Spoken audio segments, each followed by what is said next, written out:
Sincere congratulations. I'm a war buff, mate, and I have seen every World War One documentary from 1970 till now, I'd say. I've never seen anything like this film. Oh, thank you. I mean, I've seen every doco too, the same as you, and that was the problem, was that when the Imperial War Museum, I mean, they asked me to come in for a meeting when I was in London about 4 years ago, and I because they sort of knew my interest, and I'd had dealings with them in the past, and they said, how would I feel about taking on this film, this commission, the film they wanted to commission for the armistice, and I didn't quite know what the hell they would want, and so I said, what exactly are you thinking about? And they just said, well, it can be anything you want it to be, but the only thing is it must use our archive footage. We want our archive footage to be used because we got so much of it, and their only instruction, the only brief I got was they want their footage used in a unique and fresh way. I said, like, oh, okay, because I was immediately rerunning every doco I've ever seen with the same footage going over and over again. I thought, what the hell can I do? But anyway, I eventually we did some tests with restoring it because I was curious to see what our computers could do with restoration, because I thought that might be interesting, and that sort of surpassed anything I ever thought we could do. I was absolutely gobsmacked when we got to the end of our R&D period and we actually saw what we could achieve. I was so excited because it's unbelievable, and so that's where it all started. Really, it was sort of, it wasn't something like it's not a project that I've had sitting in the back of my mind for years. It was really just it came about with I was invited to do it, and then I just thought, well, what's something that I've never seen before? I've never seen old footage looking new. That's the only thought that I had. I've seen lots of documentaries. The one thing I have never seen is First World War footage looking like it was shot now. So in the desperate attempt to try and do something original, that's the direction that I went. Why did they approach you? Is your standing as a World War One buff world renowned? Well, I don't know. I mean, I don't know. That's a question for them why they approached me. I never actually asked them, but they were aware. I mean, I did know them in the sense that I've been getting photos. I've been researching my grandfather's life, war experience, and I've been hassling them and going in there and looking at photographs and looking at diaries, and they sort of know who I am, obviously from the Lord of the Rings stuff, and then they come to realise that I'm a World War One buff as well, with a very personal sort of interest in it. So I guess that's what they thought. They thought, well, what filmmaker do we know who could do something interesting on the First World War? Well, I guess you could give it to someone like me who's really into the topic, or you could do the opposite, go to someone who really doesn't have any interest in it at all, and that would be an interesting film as well. But anyway, why they chose me is a question that you'll have to ask them. I can't actually tell you. Given your filmography, how does this movie stand in your body of work? Well, look, I have no perspective on my own movies. I can't, I could, if someone says, what do you think is the best film, out of all the films you made, what's the best one? I couldn't really tell you. I'm sort of the wrong person to ask. But I tell you what, though, the one thing that this film, separate to, not really kind of answering your question quite directly, but the one thing that this project did, which was interesting, is that normally, you shoot a movie, you do the best you can, you make it and you release it. And, this is a film that's an hour and 40 minutes long, and that's, a film like any other film to some degree. But what I got to do during the process, which is the thing that I'm most excited about, is I got to watch and restore 100 hours of footage, because I said to the IWM, I said, look, I'm going to need every bit of footage that you've got. If you want me to make this, I've got to select the best of the best. And so I did a thing with them. I just said, look, you send me digital scans, 2K scans of your film, and we will, whether or not it ends up in the movie, we are going to restore it for you and return it to you. So. Which we've done. We've done 100 hours of First World War footage. We've fully restored. We didn't do the colour part because that's really expensive, but we did the black and white. Looks unbelievable. And so, part of the process for me, it's not even just a finished film. I'm still super jazzed about the fact of just watching. I got to go to work and there was more rolls of film had arrived, more had been restored, and I got to sit there and watch all this amazing film day after day. So immersing myself in it.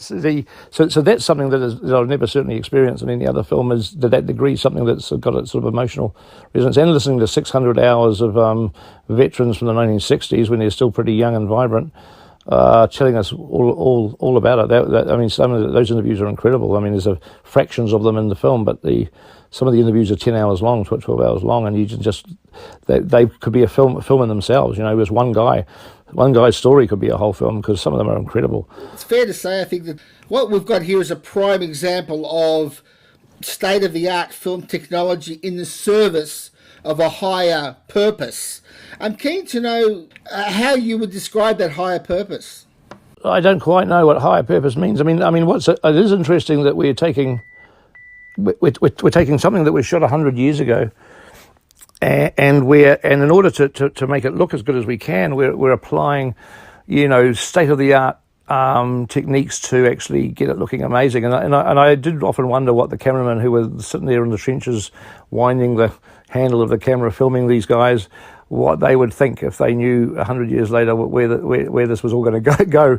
I'm sure they probably felt they were shooting something that was going to be in the screen back home in the UK, you know, for the audiences, you know, in a month's time, and then it was going to just be sort of thrown out. I'm sure they thought they were doing something that was relatively of the moment, temporary, and not going to be long lasting, you know. But and the fact that we now have to resort to the most powerful computer technology we have to really just to restore the films back to how they were. I mean, we're not necessarily making the films look better than they were when they were shot, although I think we probably are sharpening them a bit more. But most of what we're doing when we say restoring this film is we're actually trying to get rid of 100 years worth of the films being trashed. I mean, there's so much scratches, splices.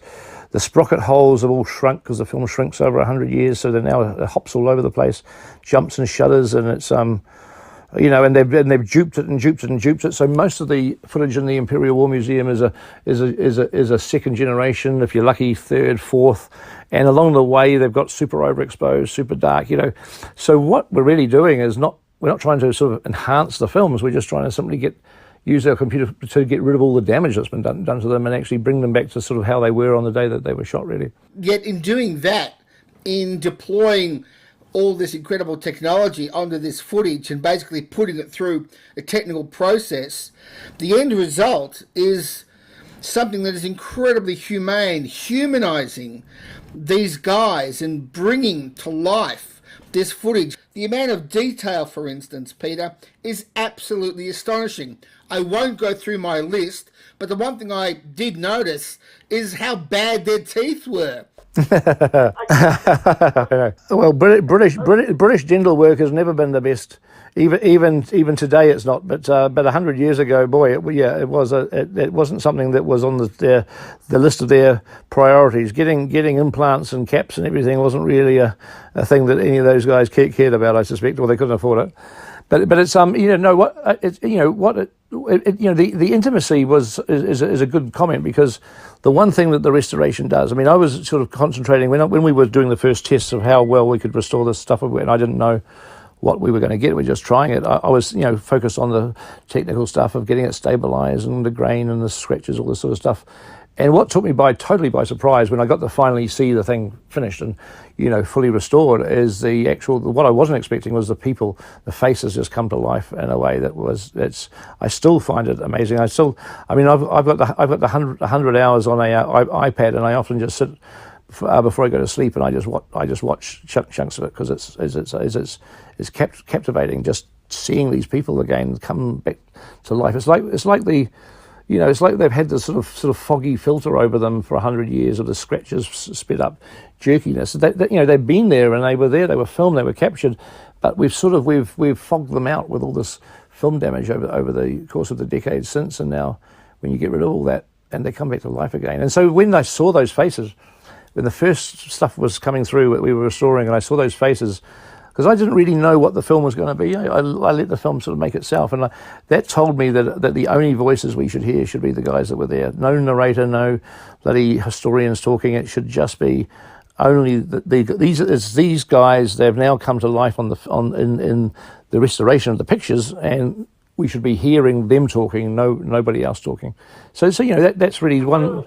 So the film, I didn't go into it with a set idea. I really just let the whole thing, I immersed myself in the footage and the audio, and I let the thing kind of find its own shape, I really find that intriguing that you actually went into this with no higher purpose, no end game, and no real vision for what the thing was going to be. You just, almost out of just curiosity, said, well, let's just see what the technology can do. And the thing has evolved absolutely organically. It was very organic. I mean, at one point early on, before we'd done the restoration, when we were still working with that, there was a thought with the Imperial War Museum wanted me to do something on the cameraman. They thought, well, maybe you could focus on the actual cameraman and the dangers and and what they had experienced, and that's fine. But there isn't any footage of the cameraman doing their work. So now you're into recreating shots like every other documentary does, and now into historians talking about it. And I thought, well, hang on, didn't you say you wanted me to do something that was fresh and original? Your footage, you just described a documentary that the BBC could make and screen any old day of the week, and it would be a good. I mean, I'd be interested in seeing it, but that's I was just trying to figure out, well, how do I make a documentary without it feeling like every documentary I've ever seen, and as it was, the guys who fought the war came to and saved me, because they screamed out at me saying, "Just, we want to tell our story." And I mean, and I'm being a little bit romantic with that, but that is really how it happened. I saw these faces and I listened to 600 hours of them talking, and it's like, no, nobody else gets involved in this. They're gonna tell us their story. They're going to describe to us what it was like. And then I thought back, and this is a question for you actually. I thought back on all the documentaries I've seen since the 1970s, and I can't remember a World War I documentary which just uses the recollections of the veterans and nothing else is the audio. I can't remember. And it's such an obvious thing to do, and this incredible material's been sitting there for decades and decades. I can't believe that no one's actually done it. You would think that somebody else would have thought the idea of, let's just make a documentary where we go into the oral archives and we just have them telling the story and nobody else. I thought that, it's not a difficult, it's not a hard thing, especially with all the material that's there. I mean, I wasn't the person that found this material. It's been sitting on shelves for decades and presumably listened to by lots of people. And it's like, and I'm surprised. I am surprised, and I'm not claiming any credit or anything. I'm just surprised that no one else has ever done it, because it's a pretty simple thing really. And to me, people talk a lot about the colour of the film and the restoration, which is one aspect. But when I see the movie, and I've seen it 3 or 4 times, finished with audio, I enjoy the audio. The thing that I really get into is hearing these guys tell me what it was actually like to be there. It's the narrative of the veterans that to me that I find the most powerful thing, because I got used to watching documentaries where they'd have a 98-year-old, World War I veteran there being interviewed, and he'd, feeble old boy trying to remember stuff, and I wanted I wanted the BBC to send me all their Great War interviews that they did in 1963, which they did, hundreds and hundreds of hours of them, which have never been heard or seen, and those guys are in their late 60s, early 70s. They're not really old elderly men. They've still got their marbles, and the war is still very vivid in their minds. And so that 1960s material is fantastic. I think the most fascinating technical aspect that you brought to this film is this thing about frame mapping. Is this a technology that you invented, that you're often working with 15 frames a second, sometimes 10 frames a second? You've actually mapped the missing frames so that we get this beautiful, fluid, steady movement in the film, which is just so vivid. We didn't invent all the software we used, and that's that I couldn't actually tell you. I know we had to do a lot of code writing, and we had to do a lot of problem solving.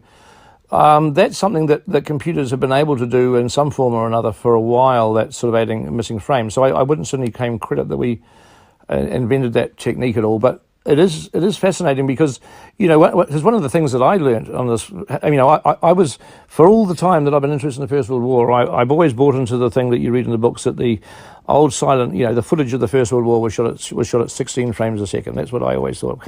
16 frames a second.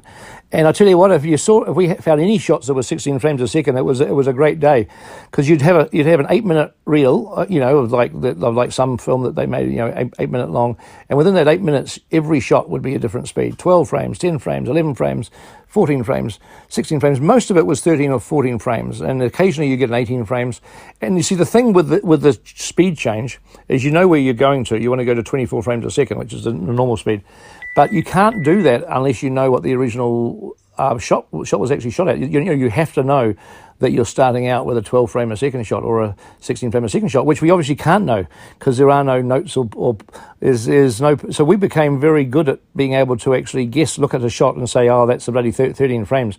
After seeing hundreds of shots, you actually start to get used to it, but it didn't matter because we'd just take a punt. We'd say, well, it looks like a 14 frames a second, so let's do the conversion. So you'd convert it to 24, and it would be too slow. So you think, oh bugger, it's actually too slow. It was probably shot at 13, maybe 12. So let's do two versions. Let's just to save our time do a one at 12 and one at 13, and then we'll look at them both and we'll pick whichever one. And you just have to do it by eye. I mean, there's no machine gets involved ultimately with making the final decision. Have we hit the right speed or not? But you know when it's one frame too fast, when it's one frame too slow, when you get it right on the button, boy, you really know because it suddenly feels real, which was interesting. But but you're right. If it's a 12 frame a second shot, it's sort of easy because it's 24 frames, so it's got to make a frame in between every frame that it's got. It's got to create a fake frame. But when you're getting something like 10 frames a second or 14 frames a second, where the mathematics doesn't even kind of work in an even way, that's where it amazes me, and I don't even know quite how it's done. I mean, the computer can process a weird mathematical 14, 15 frame a second shot and actually turn it into a smooth 24 frame. I don't know, it obviously generates frames, but it doesn't generate them in a way that sort of makes it jerky. It's sort of somehow everything seems smooth. It's pretty amazing. Yeah. You're an A-list Hollywood director. How much did you donate to this film? Did you actually charge a fee? Or did you donate all the services and resources of WETA? Well, everything. I didn't get paid for it. To answer your question, I spent about, on and off, it was 4 years, but, I certainly was doing other things, but it was pretty intense. There was a lot of work involved, but it was sort of, I couldn't make up my mind if it was work or pleasure, because I was watching all the film and hearing 600 hours of audio, which took a long time, and cutting. I mean, it was certainly a labour of love, but no, I said right at the beginning that I didn't want to get paid for it. I've done a lot of things for the centenary, museum exhibitions. I've never gotten paid. I've always just said I'm not going to. These guys went and fought, and I'm not going to charge for making a film or a museum exhibition about them. I'm just going to do it for free. It was a principle that I've had. I mean, the people that worked on the movie obviously were paid for it, and the facilities and the people that did the restoration, everything were paid for it. But I personally didn't get paid because I've just had a philosophy with these centenary projects that these guys went off to fight the war and that I shouldn't get paid.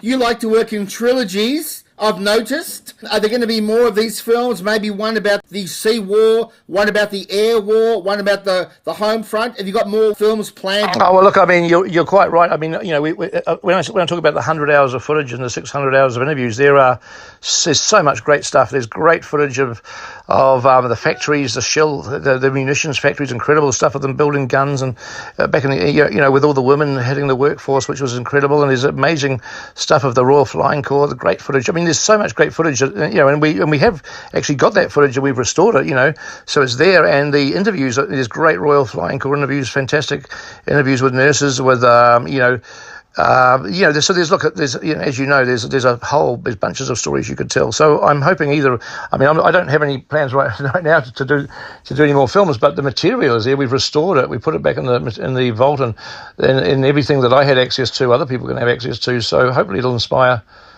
more people to do this, because there are a lot more important. I mean, I had to focus on British soldiers on the Western Front. I mean, there's nothing about obviously the Anzacs. There's nothing about Gallipoli. There's other, there's a lot of parts of the war that I couldn't even think about going to. I just had to focus on one thing.